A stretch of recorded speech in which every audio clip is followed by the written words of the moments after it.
আমাদের সাধ্যের সবটুকুনি আমরা ঝাঁপিয়ে পড়েছি। আমরা এই যাবৎকালে এখনও পর্যন্ত অর্থাৎ গত পরশুদিন থেকে কাজ শুরু করেছি, আমরা এখনও পর্যন্ত 700 মেট্রিক টন খাবার আমরা কিনেছি। তার সবগুলো এসে পৌঁছায়নি, যেগুলো এসেছে আমরা সেগুলো আজকে কাজ শেষ করছি। এখানে প্রায় 2000 স্বেচ্ছাসেবক এসেছেন, এর মধ্যে ঢাকা বিশ্ববিদ্যালয়ের প্রফেসর আছেন, আমি ব্যক্তিগতভাবে দেখেছি চিনেছি, আবার ঢাকা ইউনিভার্সিটি সহ সমস্ত বিশ্ববিদ্যালয়গুলোর বিভিন্ন বিশ্ববিদ্যালয়ের স্টুডেন্টরা এসেছেন, বিভিন্ন শ্রেণী পেশার মানুষ এসেছেন, বিভিন্ন ব্যবসায়ীরা এসেছেন, তো এবং ছোটো ছোটো শিশুরাও এসেছে, তারা প্যাকেজিংয়ের কাজে হেল্প করছে। আমাদের ইতিমধ্যে 5-7টি গাড়ি ইতিমধ্যে স্পটে পৌঁছে গেছে এবং মহিপালে বাংলাদেশ সেনাবাহিনীর যে ক্যাম্প, সেখানে আমরা আজকে সকালে 2 ট্রাক মালামাল হস্তান্তর করেছি, আর 3 ট্রাক গত রাতে চলে গেছে। আজকে আমি নিজে ইনশাল্লাহ ঘণ্টাখানিক পর স্পটে যাব এবং আমার সাথে এখান থেকে আরও 5টা লরি আশা করি মাল যাবে এবং এভাবে রাতে আবার যাবে, আবার সকালে যাবে। আমরা 3টা লেয়ারে কাজ করি। প্রথমত শুকনা খাবার হিসাবে খেজুর, চিড়া, তারপর 2 কেজি করে চিড়া, 2 কেজি করে খেজুর এবং 1 কেজি চিনি, 1 কেজি লবণ। চিনি লবণ দিচ্ছি যদি স্যালাইন বানানোর প্রয়োজন হয়। এই জিনিসগুলো আমরা দিচ্ছি প্রাথমিকভাবে 20,000 পরিবারকে। আর 40,000 পরিবারের জন্য 10 কেজি করে চাল, 2 লিটার সয়াবিন তেল, 2 কেজি মসুর ডাল এবং 1 কেজি লবণ, 1 কেজি চিনি দিচ্ছি। আলুটা দিতে পারছি না কারণ আলু পচে যাওয়ার আশঙ্কা আছে, কারণ লরিতে দেখা যায় পথে রাস্তায় কী হবে আমরা জানি না, যদি 2 দিন জ্যামে পড়ে থাকে তাহলে সেক্ষেত্রে এগুলো পচে যাবে।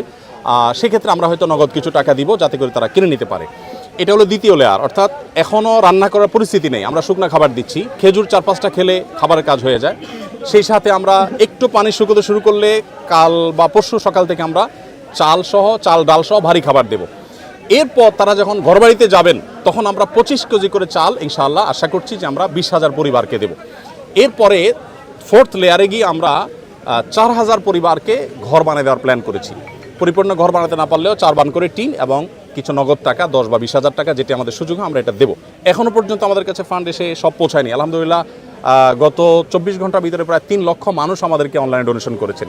এর ভিতরে 1 টাকা, 5 টাকা, 10 টাকা সব রকমের আছে। এই সর্বসাধারণের দানের টাকা আলহামদুলিল্লাহ কাজগুলো চলছে। আমরা সিলেটের বন্যা 22-এর বন্যায় প্রায় 18 কোটি টাকা আমরা খরচ করেছি এবং এর মধ্যে 1000 মেট্রিক টন খাবার ছিল, 1000 ঘর নির্মাণ করেছি, 1000 কৃষককে আমরা 5,000 করে টাকা দিয়েছি। তো আলহামদুলিল্লাহ এবার আমরা আশা করছি যে সেটা আরও ব্যাপকভাবে করব, কারণ বন্যা পরিস্থিতি অত্যন্ত ভয়াবহ।